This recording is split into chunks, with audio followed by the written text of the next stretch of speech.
Kaunti pa lang.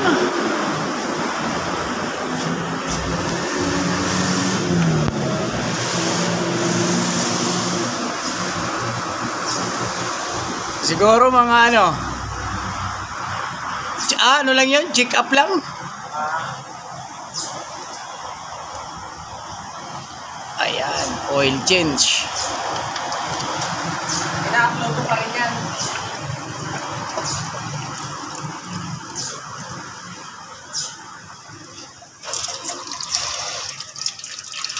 Grabe na pala lapot nito.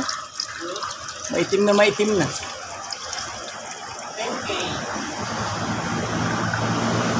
Pero ano to, fully synthetic nung nakaraan. Oo. Kinapos lang ngayon sa budget kaya... Di okay din naman yung pang every 5,000 kilometers.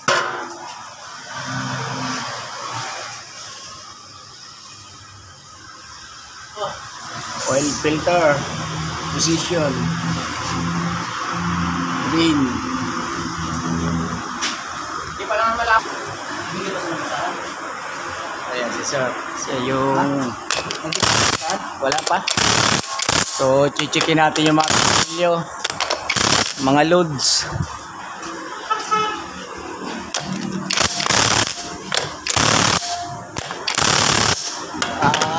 Check lang ng mga ayan under chassis.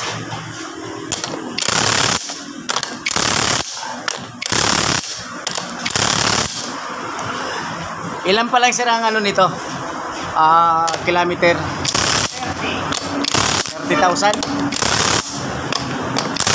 Mababa pa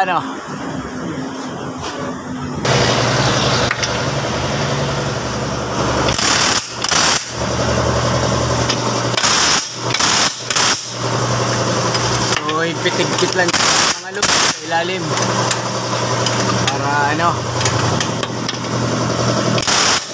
minsan naluwag din kasi yan ito, rear shock.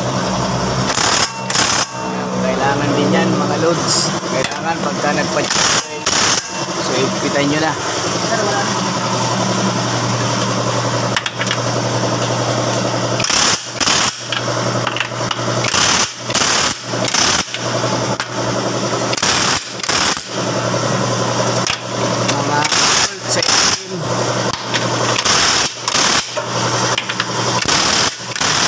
Okay. Yun. Doon na yung kadali. Bago na ito, Doc. So yan guys, bago na. Oil filter. Saka drain plug, may balik na. Ayan mga loads, tapos na pala yung yung lagi sa ilagay.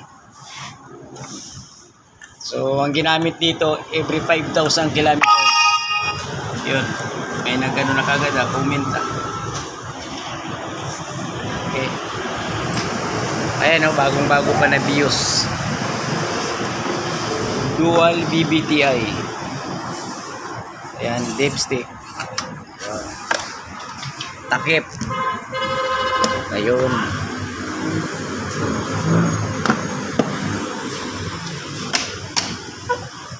Oh no! Grabe Hangin na lang to, sir. Recliner mo.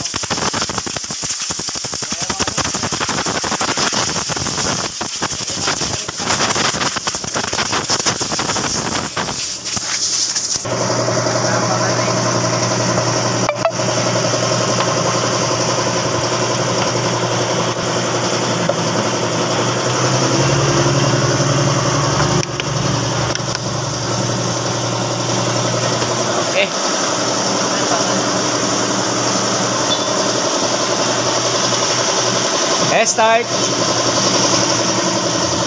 Then mga loads, papaanda rin na natin. Tapos na yung change oil nya. Na-check up na lahat. Okay, starter.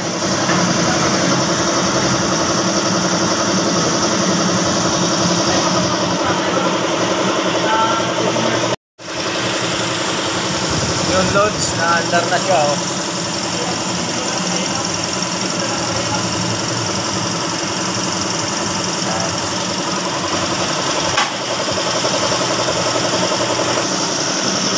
So yung mga loads, papatay na para ma-check up na yung langis.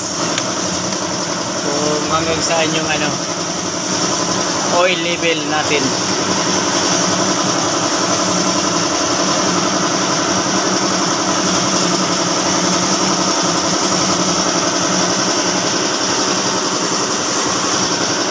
Okay na.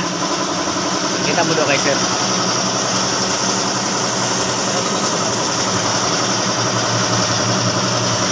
Okay. Ulat, bukas ba? Ayos. One eternity later. So yun, ayos na mga loads. So ito ay atras na yung ating ano, na change oil kasi tapos na siya. Ano, atras mo na? Okay.